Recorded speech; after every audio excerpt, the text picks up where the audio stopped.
Assalamualaikum Pak Nasril. Waalaikumsalam Bu Mis. Bolehkah saya meminta waktunya? Saya mau bercerita tentang apa yang saya alami ketika tadi pelaksanaan supervisi oleh pengawas, Pak. Baik Bu, apa yang mau Ibu ceritakan tentang kejadian tadi? Begini, Pak, saya itu baru saja mendapatkan teguran dari kepala sekolah yang menerima laporan dari pengawas sekolah yang melakukan supervisi saat saya mengajar tadi. Pengawas sekolah yang melakukan supervisi itu tampak keberatan ketika saya mengajar tanpa menggunakan buku teks. Saya mengajar dengan memanfaatkan sumber-sumber belajar lainnya, Pak. Ketika diingatkan pengawas tersebut, saya menjawab jika saya tetap mengacu pada kurikulum walaupun tidak menggunakan buku teks. Nah, kayaknya pengawas tersebut tampaknya tersinggung, Pak, dan memberikan laporan tentang hal itu kepada kepala sekolah. Oh begitu Bu, jadi pengawasnya tersinggung karena Ibu bersikuku tetap menggunakan buku teks ya. Kira-kira hambatan apa yang menyebabkan Ibu tidak menggunakan buku teks? Saya itu sudah terbiasa, Pak, mengajar dengan cara tersebut. Apalagi saya itu sebagai wali kelas yang posisinya di wali kelas 6 yang sudah sekian tahun ajaran itu saya megang kelas 6, Pak. Nah, jadi materi yang saya ajarkan itu sudah saya kuasai seperti itu. Jadi menurut Ibu sudah sangat menguasai materi. Apa kelebihan yang dirasakan Ibu saat tidak menggunakan buku teks? Saya itu merasa lebih bebas dalam menyampaikan materi dan hal tersebut adalah sebagai implementasi saya untuk menerapkan merdeka mengajar, Pak. Oh iya, kalau boleh tahu, pada saat mengajar, apakah Ibu menggunakan sumber belajar lain? Ya, Pak, saya menggunakan sumber belajar dari internet seperti video pembelajaran di YouTube, artikel-artikel ilmiah dari internet. Nah, seperti itu, Pak. Oh, jadi Ibu banyak menggunakan sumber literasi belajar dari YouTube, artikel, dan internet ya. Menurut Betul, Ibu, Pak. apakah menggunakan buku teks dapat menghambat eksplorasi murid?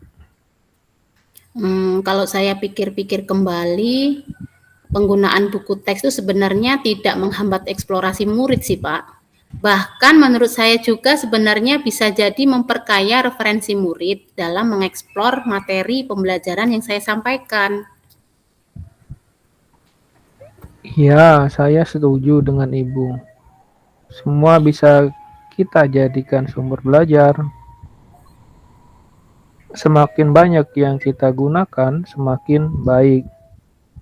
Jadi, sekarang apakah rencana Ibu untuk menyelesaikan masalah ini?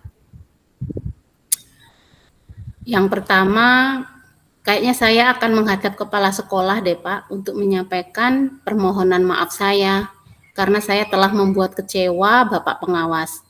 Kedua, memang kalau memungkinkan, saya ingin bertemu langsung dengan Bapak pengawas untuk menjelaskan supaya masalah ini bisa selesai dan tidak menimbulkan salah paham yang berkepanjangan.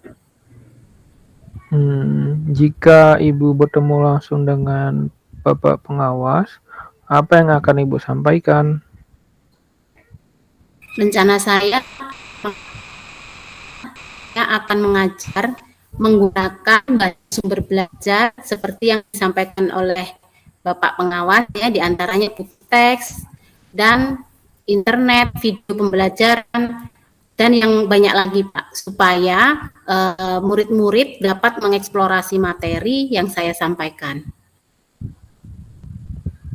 Wah, bagus sekali rencana Ibu. Mudah-mudahan berhasil ya.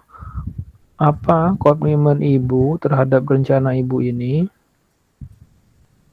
Saya berkomitmen untuk selalu membuat rancangan pembelajaran yang menggunakan banyak sumber belajar, Pak, untuk mengeksplorasi materi, sehingga murid-murid saya dapat Merdeka Belajar. Dan saya akan membuat murid-murid saya merasa senang dalam kegiatan eksplorasi materi tanpa ada unsur paksaan. Akan saya serahkan pula pemilihan sumber belajarnya pada murid-murid saya. Wah, bagus sekali ya Bu. Saya sangat mendukung. Mudah-mudahan semua berjalan lancar dan sesuai harapan Ibu ya. Kapan kira-kira Amin. Ibu akan melaporkan hasil dari pertemuan dengan pengawas sekolah, Bu? Rencana saya mungkin minggu depan, Pak. Nanti kalau saya sudah bertemu dengan Bapak pengawas, nah nanti laporannya akan saya serahkan ke Pak Nasril deh. Supaya siapa tahu untuk referensi juga ya, Pak. Wah, bagus sekali itu, Bu. Terima kasih ya Pak Nasril atas waktunya untuk sharing. Mudah-mudahan kita semua bisa menjadi guru yang selalu dirindukan oleh murid-murid kita ya Pak Nasril. Amin. Amin. Sampai jumpa besok, Ibu. Ya, iya Bapak, terima kasih. Assalamualaikum, Bu Miss. Waalaikumsalam Pak Nasril. Bu Miss, bolehkah saya minta waktunya sebentar? Saya mau bercerita tentang apa yang saya alami tadi ketika mengajar di kelas.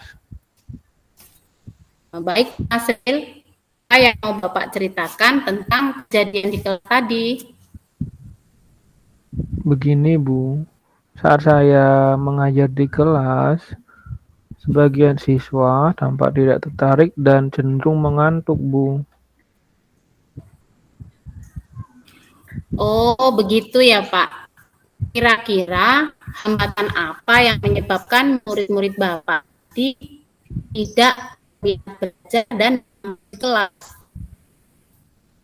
Sebenarnya saya sudah lama mengajar, Bu, dan terbiasa mengajar dengan media PowerPoint dan video, Bu.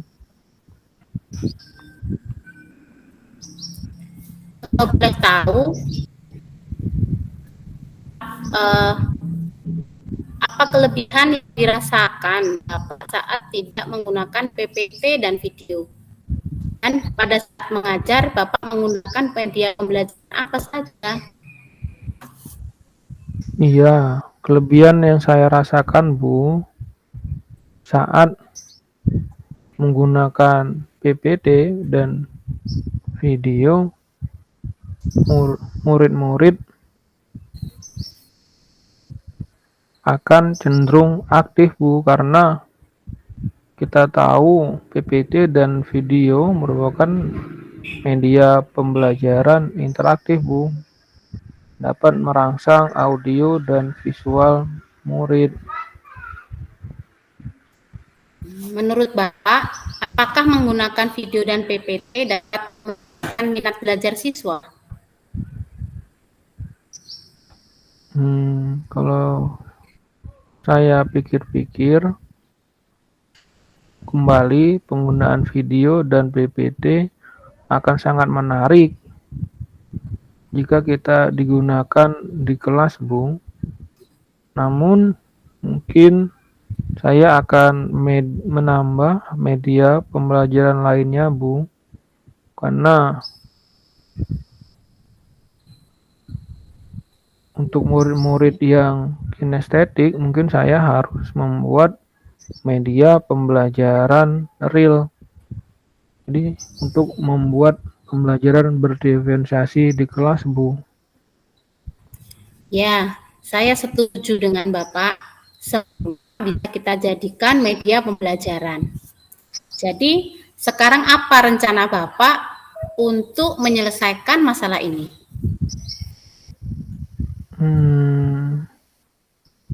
Yang pertama, saya akan memodifikasi modul ajar saya, Bu, agar lebih berdiferensiasi dengan menambahkan media pembelajaran benda real. Apa yang akan Bapak lakukan di kelas?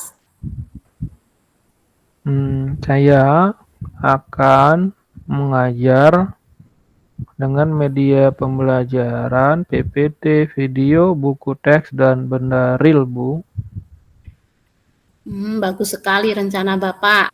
Mudah-mudahan apa yang Bapak rencanakan berhasil ya. Apa komitmen Bapak terhadap rencana Bapak ini? Saya berkomitmen untuk membuat modul ajar yang terdiferensiasi, Bu. Wah, bagus sekali Bapak. Saya sangat mendukung. Mudah-mudahan semua berjalan lancar dan sesuai harapannya Pak Nasril. Kapan kira-kira Bapak akan melaporkan hasil pembelajaran di kelas Bapak? Karena saya penasaran deh hasilnya, Pak. Mungkin saya ingin memperbaiki modul ajar saya, Bu. Nanti setelah saya perbaiki, baru akan saya praktikkan di kelas. Saya membutuhkan waktu kira-kira 2 minggu lagi ya, Bu. Baik, Pak Nasril. Saya tunggu ya, Pak ya hasilnya. Iya, terima kasih banyak, Bu, atas waktunya untuk sharing. Benar-benar sangat membuat saya menjadi lega dan dapat mengatasi permasalahan mengajar saya di kelas, Bu. Terima kasih banyak atas waktunya.